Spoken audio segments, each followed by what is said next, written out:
Welcome back to FallingFoxGaming, everybody. I'm your host Blaine, and today we're picking up with some more Stellaris.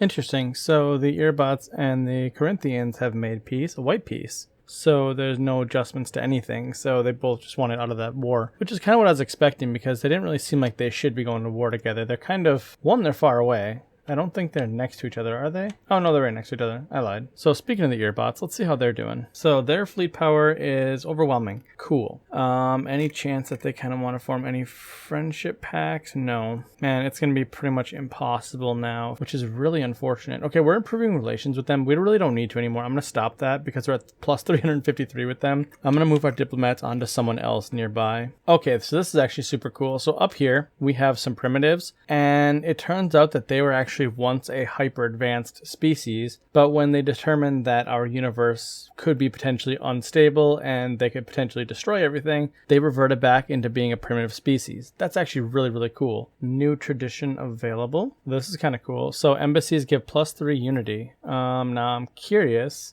Our unity is currently plus 93 per month. I'm curious to see what this changes to. We're going to go with that just for the sake of it. I'm curious to see what this rolls over into. And went from 93 a month to 136 a month. So yeah, that's a pretty good tradition. So let's find somebody else who we can become friends with while we're down here. How is the Ultra doing? So we stopped a while back improving relations with them. I think we're going to go ahead and improve relations with them again. This is really cool. So on Roshan Prime here, we actually are able to upgrade our Gaia Seeder to Phase 2, which is the same cost for upkeep, except for it also costs 1 exotic gas, but it also increases habitability by 10%, which is actually going to be helpful for us.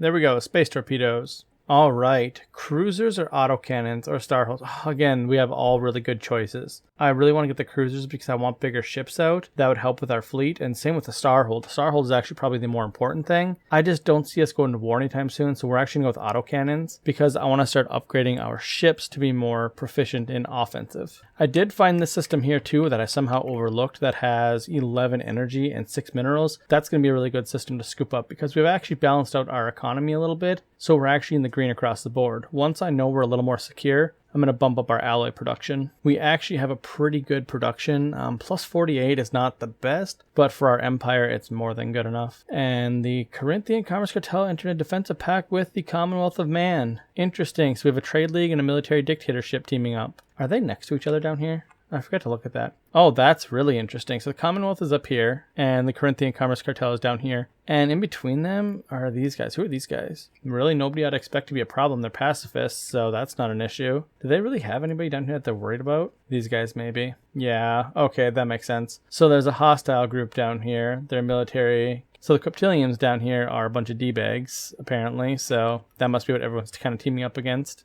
And so all I'm really doing right now is I'm going through with our construction ships and our science ships, and I'm taking care of the anomalies and the miscellaneous minerals that we haven't picked up, like the gases and motes that have been floating around. I gotta say, this is a really strange game. I'm never used to having a peaceful game like this. Generally, when you start as a Hive Mind, everybody kind of piles on against you. But this time, we got surrounded by a bunch of people that are like okay with us being Hive Minded. So yeah, it's just peaceful. So our ships can all be upgraded, which is going to happen. Let's take a look before we do anything. We got torpedoes. Let's go into our ship designer and see what we're actually working with. So this is what we had. Our Corvette had some small coil guns and some small UV lasers. We're not going to do that anymore. We are actually going to go with a missile boat now because we have space torpedoes. Torpedoes are the best. So torpedoes are pretty much your best thing to go with in the early game. Not always. I shouldn't say that. They're not the best. There are counters to them, but honestly, unless they have really good picket defense, space torpedoes rip through just about everything. So it's always a good way to go. And then just because our UV lasers are strong, we're going to go with those over the coil guns right now. And we're just going to call them the Thorn Thrower class and call that good. And it looks like the Techno Wasps are finally grouping up their fleets to attack. They are at 5,500 fleet power. That is crazy strong. Yep, they got cruisers out there. That's part of it, which is what I really should go for. But we haven't had any technology pop up to actually help us with our naval capacity. So that's going to be a struggle for us. Now, as for our fleet, we're going to go ahead and swap them over. So let's go ahead and take these guys and retrofit them into the Thorn Throwers. And then hopefully their fleet power should rise. I didn't even actually realize we're actually up to 1.7k with the main group. And then our secondary group is 647. So we're actually at much higher than I thought we were, honestly. So that's good for us. And I didn't really want to, but I think I'm going to go ahead and just colonize this planet because I think we just need any planet we can get at this point. It's honestly not going to be good for us, but we need it. We need anything that we can get. And I have no idea how I missed this, but apparently these two systems connect right here. That is awful. I screwed this up bad. So we need to get this into an upgraded starport one way or another. Thankfully, we can actually build a couple more. That sucks. I don't know how I missed that. That's a pretty big miss on my part. Jerks. The Commonwealth of Man and... Wait, what? Hold up. Weren't these guys literally just rivaling each other? That's... What? Hold on. Oh, no, it's these guys down here. So these two... The Jahitma Dominion and the Commonwealth of Man have just formed a federation, which I'm assuming the Corinthians are going to join at some point too, because they're all friends. So that's going to be a pretty strong federation to deal with down here. I'm really jealous. I want a federation. So I've done some swapsies with our population. So let's see what happens to our economy at the beginning of next month. There we go. Yeah, so our food dropped dramatically, but our energy is way up there again. So this is kind of what I was going for. I kind of want a balance between all of our stuff, and I can swap that around if I need to. I also noticed that up here, the Chronosphere Nexus actually knows some people that we don't. So we're going to go ahead and do a little swapsies with communications and some energy credits, and hopefully we'll meet a couple new people here. So that's always what you want to see. The moment I met some people, they now have a casus belli against us. Great.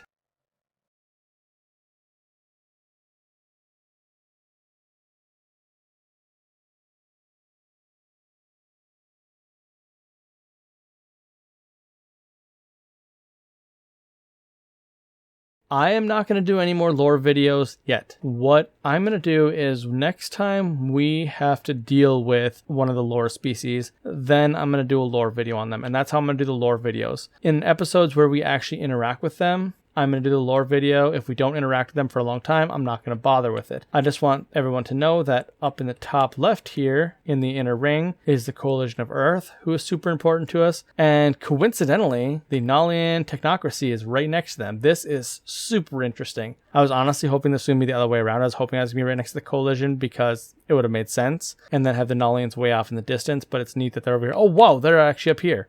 They're big. Wow, are they one of the biggest? Based on what we know, they're one of the biggest up there. That's interesting. How do they feel about us? Whoa, didn't mean to click that.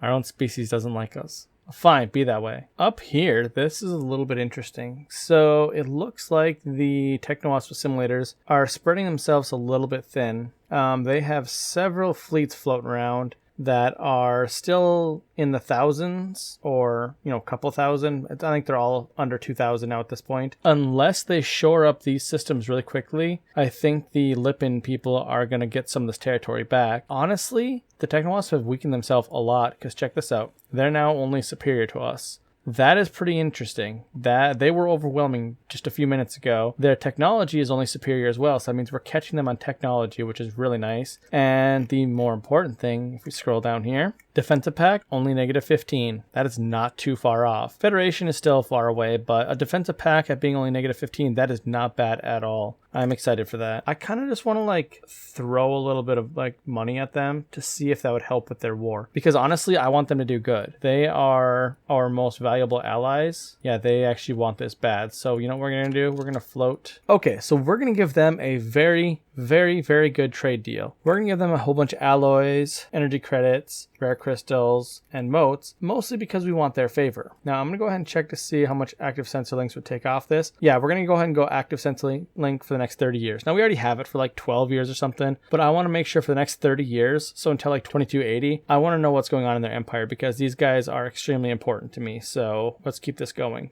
And let's see if it changes their relations. We're at 341 right now. They have accepted, obviously. We're just giving them a bunch of free stuff, so why wouldn't they accept? And 409. Yep, that's pretty good. So, good. It did go up. Ah, they're so close. Look at that. They are 2 away from accepting us. Oh, so that means, okay, so here's the thing. that means when that war is over, we can potentially get in a defensive pact with them, which is the #1 thing I want, because once we're in a defensive pact, we can work towards a federation. Oh, that is very exciting. I'm glad to see that. So we have the birth of the galactic community. This is an important one. Because we join the galactic community, everybody that joins it we know is generally on the same page. That generally means they are a sentient species that is not a devouring swarm, such as the Necron Devourers up there. So any of those guys are going to be left out of this. So we're actually going to take our envoy away from the Ultru. We don't really need it over there right now, so we're just going to go ahead and toss them into this, so that way we can have a little bit more diplomatic weight. So basically, as things come up, we're mostly just going to be voting on stuff. I don't think I'm going to propose anything, mostly because I don't have the influence to do so.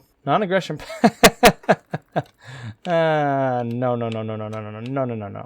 No. So the Sundar, these guys up here, these are the guys that are at war with my buddies, and at the same time, they're friends with the people that I really don't like up here, so absolutely no way I'm doing a non-aggression pact with them. Okay, so we're going to have to leave it off here for today. We just got the notification that the galactic community has become a thing. I want to do a large portion of the next video on that, and so I don't want to dilute this video by adding in a whole bunch of that information. So next time, we're going to meet the galactic community and we get to actually engage with some diplomacy with everybody. So thank you guys for watching. I hope you enjoyed this episode. Please leave a like and subscribe, and I'll see you next time. And also, don't forget to leave any renaming stuff you want down below in the comments.